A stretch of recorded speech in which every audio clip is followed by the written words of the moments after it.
फैसल वाडा को नाअहल कर दिया गया 62(1)(f) के तहत। अभी मैं इसके ऊपर बात करूंगा, लेकिन सबसे पहले तो मैं ये बता दूं कि फैसल वाडा का जो फैसला था वो हम बहुत पहले आपको बता रहे थे कि इसके अलावा उसका कोई फैसला आ ही नहीं सकता था, क्योंकि जो दस्तावेजात हैं, जो डॉक्यूमेंट्स हैं और जिस तरह की फैसल वाडा ने स्टेटमेंट दी और जिस तरह उन्होंने मुख्तलिफ जगहों पर जाकर मदद तलब की, डिले करने की कोशिश की, इस केस को रोकने की कोशिश की, ये वाज़ेह था कि फैसल वाडा साहब जो है वो नाअहल होंगे। और हम आपको मुसलसल ये बता रहे थे कि ये क्रिस्टल क्लियर केस है, इसको डिले तो किया गया अकड़ से, घुमंड से, ताकत से, प्रेशर से, पैसे से, ताल्लुकात से, दबाव से, तमाम चीजें इस्तेमाल हुई और इस फैसले को, जो कि 2 आपके प्रोसीडिंग की मार था, इसको 3.5 साल फैसल वाडा ने घसीटा। ये फैसल वाडा की बहुत बड़ी जीत है, लेकिन वो जीत बड़ी जिल्लत आमेज उसका इख्तिताम हुआ। वो इस तरीके से कि फैसल वाडा साहब ना सिर्फ कौमी असम्बली के लिए नाअहल हुए, बल्कि सेनेट में से जो वो भाग गए थे असम्बली से निकल के, क्योंकि ये भी बता रहा था कि जी वो भाग रहे हैं, तो वो सेनेट की भी नोटिफिकेशन उनकी कैंसिल हो गई। तो गोया अब वो नाअहल हो चुके हैं और उसको रीजन जो है वो है नहीं, उन्होंने जो हलफनामा दाखिल किया था वो झूठा था। तो 62(1)(f) के तहत ही वो नाअहल हो सकते हैं, क्योंकि उसमें ये शिकायती है कि अगर आप कोई झूठा हलफनामा दें, झूठ बोलें और at the time of election जो फॉर्म जमा करते हैं उसमें आप गलत बयानी करें, आप झूठे सादिक नहीं रहेंगे, अमीन नहीं रहेंगे, तो आप नाअहल होंगे। ये डिस्क्वालिफिकेशन की शिक है। 62(1)(f) इलेक्शन कमीशन ने इस शिक का हवाला देते हुए उन्हें नाअहल कर दिया। फैसल वाडा साहब एक तकब्बुर का सिंबल थे, एक धौंस, धमकी और बदतमीजी का सिंबल थे। हालांकि पीटीआई में इमरान खान से लेके इनके जितने भी इस किस्म के एलिमेंट्स हैं, जितने लोग हैं, जितने मेंबर हैं, सारे के सारे नहीं, लेकिन जो ये लोग हैं, इन्होंने सियासत को गंदा किया, इन्होंने सियासत की तज़हीक की, इन्होंने समाज को गंदा किया, इन्होंने गालम गलोच को जो है वो एक आम जिंदगी का हिस्सा बना दिया और नौजवानों को, लोगों को गालम गलोच ब्रिगेड उन्होंने बनाई। तो तकब्बुर, अकड़, पैसा, गुस्सा, धमकियां, धौंस, ब्लैकमेलिंग, लालच, प्रेशर काम नहीं आया और आखिर अल्लाह ताला ने उनको बताया कि मुतकब्बिर सिर्फ मैं हूं, कोई और नहीं है।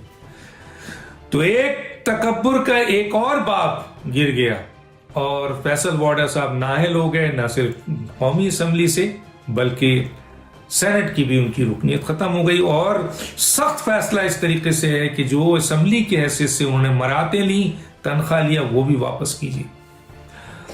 और उनकी नाअहलियत पे मातम कर रहे हैं चंद लोग, और करेंगे क्यों? ये मातम करने का वक्त है, क्योंकि अब पकड़ शुरू हो गई है। अब अभी आपने देखा उमर अमीन गंडापुर नाअहल हुए, उसको अदालत ने उनको जरूर रिलीफ दे दिया, लेकिन आपके वो नाअहल बनते हैं। उसके बाद अली गंडापुर को जुर्माना दिया गया।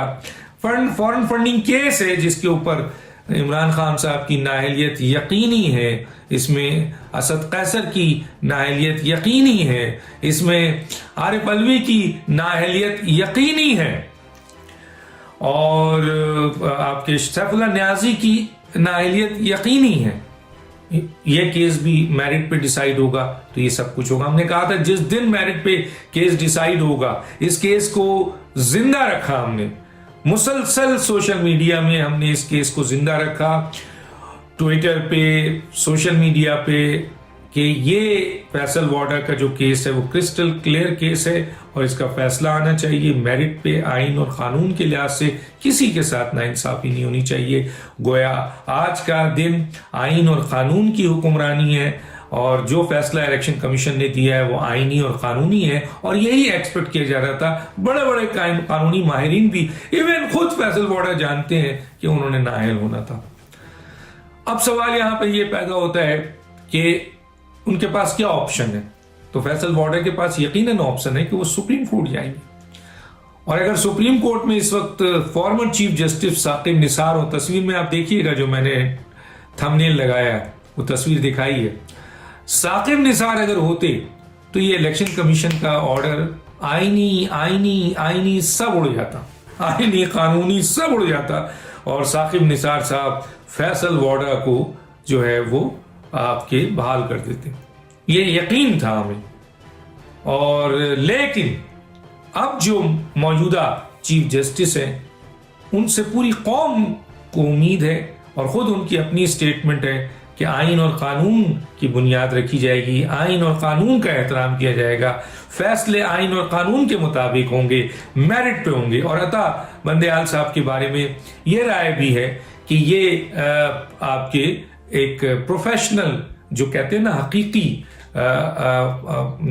جو ججز مائنڈ ہوتا ہے ان کے یہ ہیں. تو امید ہے کہ سپریم کورٹ اس آئینی اور قانونی حقائق اصلی فیصلے اگر فیصل وارڈا سمجھتے ہیں کہ جی ویسے تو فیصل وارڈا کے سارے راستے جو تھے وہ بند ہوئے تبھی، ورنہ 3.5 سال فیصل وارڈا نے بڑی بڑی دھمکیوں سے بڑی بڑی بلیک میلنگ سے الیکشن کمیشن کو روکے رکھا اور ایون کہ وہ اثر انداز ہوئے اسلام آباد ہائی کورٹ پہ بھی. اور یہ میں نہیں کہتا، یہ خود عدالت کہتی ہے کہ عدالتی فیصلے پریشرائز کی بنیاد پر جو ہے نا وہ دیے جا رہے ہیں یا دیے گئے. تو انہوں نے روکے رکھا سر، لیکن اب نہ وہ ان کے وہ جو طاقتور پریشر تھے وہ ہٹ گئے. اور یہ ہوتا ہے 2 سال 1 سال 3 سال کبھی نہ کبھی تو وہ دن آئے گا جب وہ طاقت کا منبع جو غلط اور غیر آئینی اور غیر قانونی کام کرا رہے ہیں، دھمکیوں کی بنیاد پر، طاقت کی بنیاد پر، اختیارات کی بنیاد پر، ان کا اختیارات جب چھنیں گے تو پھر تو ساری چیزیں سامنے آئیں گی. تو فیصل وارڈا صاحب کو اپیل کرنے کا بالکل اختیار ہے، وہ جائیں سپریم کورٹ چیف جسٹس سے امید ہے پاکستانی قوم کی، عوام کی، کہ اس فیصلے کو یہ کوئی چیف جسٹس سے نہیں کہے گا کہ سر اس فیصلے کو بحال رکھیں. ہر آدمی یہ کہے گا مجھ سمیت کہ چیف جسٹس صاحب اس فیصلے کا جو بھی اپیل اگر آتی ہے تو اس کیس کا فیصلہ میرٹ پہ کریں، قانون اور آئین کی بنیاد پہ کریں. YouTube پر گوگلی نیوز دیکھنے کے لیے youtube.com کی سرچ بار میں googly news T V type کریں. گوگلی نیوز کے پیج پر سرخ رنگ کے سبسکرپشن والے بٹن پر کلک کرنا نہ بھولیے. YouTube پیج پر اپلوڈ ہونے والی ویڈیوز سے باخبر رہنے کے لیے بیل آئیکن پر کلک کیجیے. آپ کو ہر نئی ویڈیو کے بارے میں نوٹیفیکیشن موصول ہو جائے گا.